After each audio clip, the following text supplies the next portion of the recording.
بسم اللہ الرحمن الرحیم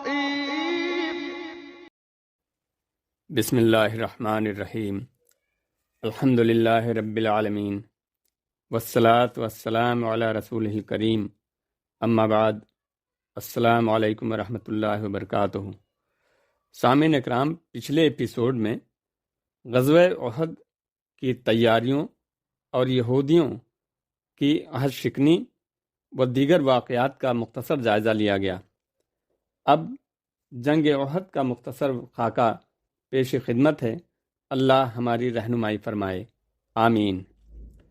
مدینہ سے نکل کر ابھی نبی کریم صلی اللہ علیہ وسلم کوئی 2 میل چلے ہوں گے کہ ان 1000 آدمیوں میں سے عبداللہ بن ابی منافق اپنے 300 آدمیوں کو لے کر مدینہ واپس چلا گیا اور کہا کہ چونکہ ہماری رائے پر عمل نہیں کیا گیا ہے، اس لیے ہم مدینہ سے باہر جا کر نہیں لڑیں گے۔ لہٰذا ان 300 منافقوں کے ایک الگ ہو جانے سے اب مسلمانوں کی تعداد صرف 700 رہ گئی تھی۔ کچھ تھوڑا ہی دن باقی تھا کہ آپ صلی اللہ علیہ وسلم مدینہ سے 3 میل چل کر احد کی پہاڑی کے دامن میں پہنچ گئے۔ وہاں دیکھا کہ کفار بھی پہنچ کر خیمہ زن ہو گئے ہیں۔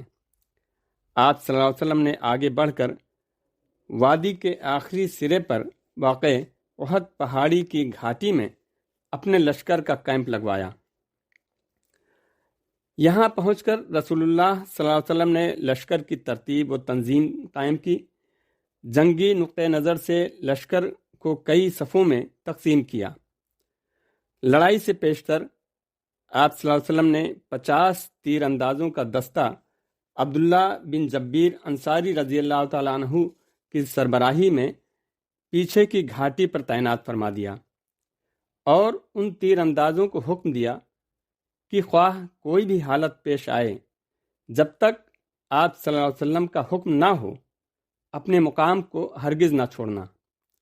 صحیح بخاری کے الفاظ کے مطابق آپ صلی اللہ علیہ وسلم نے یوں فرمایا، اگر تم لوگ دیکھو کہ ہمیں پرندے اچک رہے ہیں تو بھی اپنی جگہ نہ چھوڑنا یہاں تک کہ میں بلا بھیجوں، اور اگر تم لوگ دیکھو کہ ہم نے قوم کو شکست دے دی ہے اور انہیں کچل دیا ہے تو بھی اپنی جگہ نہ چھوڑنا یہاں تک کہ میں بلا بھیجوں۔ اس طرح رسول اللہ صلی اللہ علیہ وسلم نے وہ واحد شگاف بند فرما دیا جس سے مشرکین کا دستہ مسلمانوں کی صفوں کے پیچھے پہنچ کر حملہ کر سکتا تھا۔ یہ منصوبہ بڑی باریکی اور حکمت پر مبنی تھا، جس سے نبی کریم صلی اللہ علیہ وسلم کی فوجی قیادت کی لیاقت اور صلاحیت کا پتہ چلتا ہے، اور ثابت ہوتا ہے کہ کوئی کمانڈر خواہ کتنا ہی بالیاقت کیوں نہ ہو، آپ صلی اللہ علیہ وسلم سے زیادہ باریک اور باحکمت منصوبہ تیار نہیں کر سکتا تھا۔ 15 شوال بروز شنیچر سن 3 ہجری یعنی جنوری سن 625 عیسوی کو میدان کارزار گرم ہوا۔ دونوں طرف سے حملہ آوری ہوئی۔ حضرت حمزہ رضی اللہ تعالیٰ عنہ، حضرت علی رضی اللہ تعالیٰ عنہ، حضرت ابو دجانہ رضی اللہ تعالیٰ عنہ وغیرہ صحابہ کرام رضی اللہ تعالیٰ عنہ نے وہ جمع مردانہ شجاعت دکھائے کہ کفار کے حوصلے پست ہو گئے۔ صحیح بخاری اور ابن ہشام کی روایتوں کا خلاصہ اس طرح ہے کہ حضرت حمزہ رضی اللہ تعالیٰ عنہ نے حملہ کر کے مشرکین کے علمبردار طلحہ کو قتل کر دیا، پھر 2 دستی تلوار چلاتے ہوئے مشرکین کی صفوں کو درہم برہم کرتے ہوئے بڑھے چلے جا رہے تھے کہ حبشی غلام وحشی نے ان کو بڑھتے ہوئے دیکھا اور ایک پتھر کی آڑ میں چھپ کر بیٹھ گیا۔ جب حضرت حمزہ رضی اللہ تعالیٰ عنہ کفار کو مارتے اور ہٹاتے ہوئے آگے بڑھ گئے تو اس نے موقع پا کر اپنا نیزہ پھینک مارا، جو حضرت حمزہ رضی اللہ تعالیٰ عنہ کی ناف کے نیچے لگا اور دونوں پاؤں کے نیچے سے پار ہو گیا۔ حضرت حمزہ رضی اللہ تعالیٰ عنہ شہید ہو گئے اور وحشی نے جا کر ہندہ بن عتبہ کو حضرت حمزہ رضی اللہ تعالیٰ عنہ کے شہید کر دینے کی خبر سنائی۔ شیر خدا اور شیر رسول صلی اللہ علیہ وسلم حضرت حمزہ رضی اللہ تعالیٰ عنہ کی شہادت کے نتیجے میں مسلمانوں کو جو سنگین خسارہ اور ناقابل تلافی نقصان پہنچا، اس کے باوجود مسلمانوں کا ہی پلہ بھاری تھا۔ مشرکین کے چھکے چھوٹ گئے، حوصلے ٹوٹ گئے تھے، کیونکہ دوسری جانب حضرت ابو بکر، حضرت عمر، حضرت علی، حضرت زبیر، حضرت مصعب بن عمیر، حضرت طلحہ بن عبید اللہ، حضرت سعد بن معاذ اور حضرت نضر بن انس وغیرہ رضی اللہ تعالیٰ عنہم اجمعین نے ایسی جاں بازی سے لڑائی لڑی کہ مشرکین کی قوت بازو جواب دے گئی۔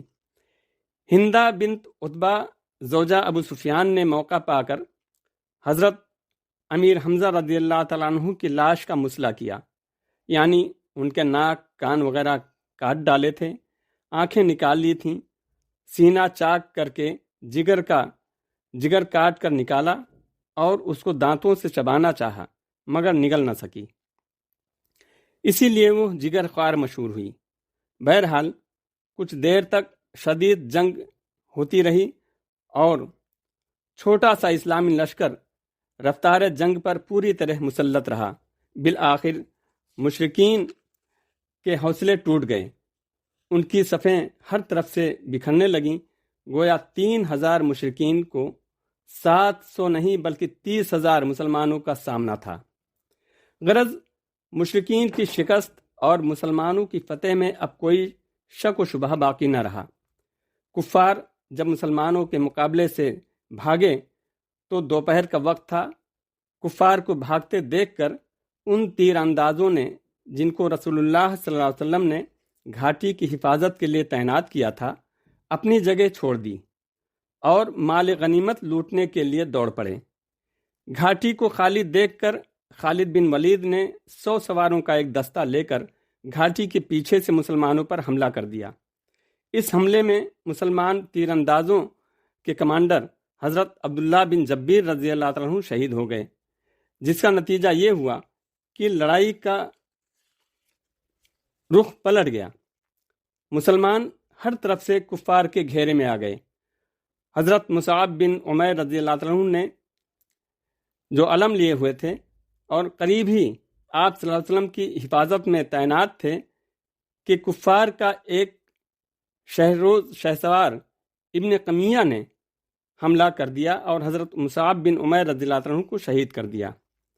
حضرت مصعب رضی اللہ عنہ بن عمیر چونکہ رسول اللہ صلی اللہ علیہ وسلم کے ہم شکل تھے، اس لیے اس مشرک نے سمجھا کہ محمد صلی اللہ علیہ وسلم شہید ہو گئے، معاذ اللہ۔ ابن قمیہ نے ایک بلند آواز سے پکارا، قد قتلت محمدن۔ اس آواز سے مشرکین کے دل بڑھ گئے اور وہ خوشی سے اچھلنے لگے۔ مسلمان اس آواز کو سن کر اپنی اپنی جگہ حیران و ششدر رہ گئے۔ حضرت کعب بن مالک رضی اللہ عنہ نے آپ صلی اللہ علیہ وسلم کو دیکھا تو بلند آواز سے پکارا اور کہا کہ مسلمانوں خوش ہو جاؤ، رسول اللہ صلی اللہ علیہ وسلم زندہ و سلامت موجود ہیں۔ پھر رسول اللہ صلی اللہ علیہ وسلم نے بلند آواز سے پکارا، فرمایا، اللہ کے بندو میری طرف آؤ، میں اللہ کا رسول ہوں۔ یہ آواز سن کر مسلمانوں نے ہر طرف سے آپ صلی اللہ علیہ وسلم کی طرف دوڑ لگا دی اور آپ صلی اللہ علیہ وسلم کے قریب پہنچنے لگے۔ اسی دوران کفار کے لوگ بھی آپ صلی اللہ علیہ وسلم کی طرف دوڑ پڑے اور وہ مقام جہاں آپ صلی اللہ علیہ وسلم تشریف فرما تھے لڑائی کا مرکز بن گیا۔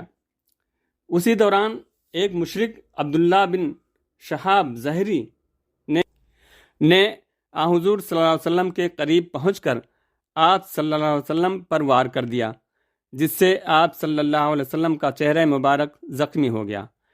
ابن قمیہ نے آپ صلی اللہ علیہ وسلم کے قریب پہنچ کر تلوار کا وار کیا، جس سے خود کی 2 کڑیاں آپ صلی اللہ علیہ وسلم کے چہرے مبارک میں آنکھ کے نیچے کی ہڈی میں گھس گئیں۔ ان کو حضرت ابو عبیدہ بن جراح رضی اللہ عنہ نے دانت سے پکڑ کر کھینچا تو ان کے 2 دانت ٹوٹ گئے۔ کفار کی پوری طاقت اب رسول اللہ صلی اللہ علیہ وسلم کی ذات مبارک پر حملے میں لگ گئی تھی۔ ایک شقی نے دور سے آپ صلی اللہ علیہ وسلم کو ایک پتھر پھینک کر مارا، جس سے آپ صلی اللہ علیہ وسلم کا ہونٹ زخمی ہو گیا اور نیچے کا ایک دانت شہید ہو گیا۔ اسی حالت میں آپ صلی اللہ علیہ وسلم کا پائے مبارک ایک گڑھے میں جا پڑا اور آپ صلی اللہ علیہ وسلم گر گئے۔ حضرت علی رضی اللہ تعالیٰ عنہ نے آپ صلی اللہ علیہ وسلم کا ہاتھ پکڑا اور حضرت ابوبکر صدیق رضی اللہ تعالیٰ عنہ اور حضرت طلحہ رضی اللہ تعالیٰ عنہ نے آپ صلی اللہ علیہ وسلم کو اٹھا کر باہر نکالا۔ ایک کافر ابی بن خلف جو رسول اللہ صلی اللہ علیہ وسلم کے قتل کا پہلے سے ارادہ کر کے آیا تھا، آپ صلی اللہ علیہ وسلم پر حملہ آور ہوا۔ اس کو دیکھ کر آپ صلی اللہ علیہ وسلم نے فرمایا، اس کو آنے دو۔ وہ قریب پہنچ کر آپ صلی اللہ علیہ وسلم پر حملہ کرنا ہی چاہتا تھا کہ آپ نے ایک صحابی حارث بن سیما کے ہاتھ سے نیزہ لے کر اس پر وار کیا۔ نیزہ کی انی اس کی ہنسلی یعنی گردن کے نیچے کی ہڈی میں گھس گئی۔ اسی زخم کی وجہ سے وہ واپسی میں مکہ پہنچنے سے پہلے ہی راستے میں مر گیا، اور یہی ایک شخص ہے جو رسول اللہ صلی اللہ علیہ وسلم کے ہاتھ سے قتل ہوا۔ اب آئیے ایک اور جاں فروش ایمان والے شہباز کا ذکر کرتے ہیں۔ یہ حضرت حنظلہ رضی اللہ تعالیٰ عنہ ہیں، جو آج ایک نرالی شان سے میدان جنگ میں تشریف لائے ہیں۔ حضرت حنظلہ رضی اللہ عنہ نے ابھی نئی شادی کی تھی۔ جس وقت حضور صلی اللہ علیہ وسلم نے جنگ کی منادی کروائی، اس وقت وہ بیوی سے ہم آغوش تھے۔ منادی کی آواز سنتے ہی آغوش سے نکل کر جہاد کے لیے رواں دواں ہو گئے، اور جب مشرکین کے ساتھ میدان کارزار گرم ہوا تو ان کی صفیں چیرتے پھاڑتے ان کے سپہ سالار ابو سفیان تک جا پہنچے، اور قریب تھا کہ اس کا کام تمام کر دیتے، مگر اللہ نے خود ان کے لیے شہادت مقرر کر دی تھی۔ چنانچہ انہوں نے جو ہی ابو سفیان کو نشانے پر لے کر تلوار بلند کی، شداد بن اوس نے دیکھ لیا اور جھٹ حملہ کر دیا، جس سے حضرت حنظلہ رضی اللہ تعالیٰ عنہ شہید ہو گئے۔ زاد المعاد کی روایت ہے کہ حضرت حنظلہ رضی اللہ تعالیٰ عنہ کی لاش غائب تھی۔ تلاش کے بعد ایک جگہ اس حالت میں ملی کہ زمین پر پڑی تھی اور اس سے پانی ٹپک رہا تھا۔ رسول اللہ صلی اللہ علیہ وسلم نے صحابہ کرام رضی اللہ عنہ کو بتلایا کہ فرشتے انہیں غسل دے رہے تھے۔ پھر فرمایا، ان کی بیوی سے پوچھو کیا معاملہ ہے۔ ان کی بیوی نے واقعہ بتلایا۔ یہیں سے حضرت حنظلہ رضی اللہ عنہ کا نام غسیل الملائکہ یعنی فرشتوں کے غسل دیے ہوئے پڑ گیا۔ باقی انشاءاللہ اگلے ایپیسوڈ میں جاری رہے گا۔ والسلام علیکم ورحمۃ اللہ وبرکاتہ۔ صلی اللہ تعالی علی خیر خلق محمد وبارک وسلم۔